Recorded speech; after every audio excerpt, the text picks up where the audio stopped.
তখন যাওয়ার পথে একটা আরবের একটা মহিলা তাকে গোসল করতে কিছুই দেখে নাই, গোসল খানাতে আপসে সে গোসল করছে। সে মনে করো সবই কিছু দৃষ্টিটা একটু বেশি পড়ে গেছে। এই দৃষ্টি পড়াটাকে তার কাছে মনে হচ্ছে যে আমি মোহাম্মদ সাল্লাহ সাল্লামের বার্তা যাচ্ছি ইয়ামেনে, আর আমি দৃষ্টিকে সংযত করতে পারি না। সে করতে কি ওই মনে করো যে এই ইয়ে না নিয়ে যায়, মনে করো তার দায়িত্ব না দিয়ে পাহাড়ে যায়, মনে করো কান্দাকাটি শুরু করে।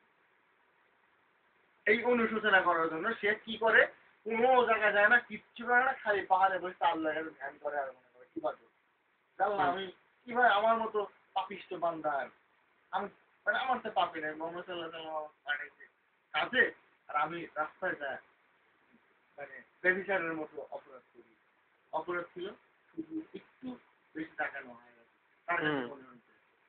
পরে মনে করো যে সে কি করে, পাহাড়ে বসতেই শুধু মনে করো আল্লাহর কাছে খালি প্রার্থনা করে। তখন হযরত মুহাম্মদ সাল্লাল্লাহু আলাইহি ওয়াসাল্লাম পরে পরে খোঁজ দিয়ে দেখতে বলতো যায় নাই, যায় নাই, তো কাবিলা ব্যাপার কি তখন রাসূল মনে করো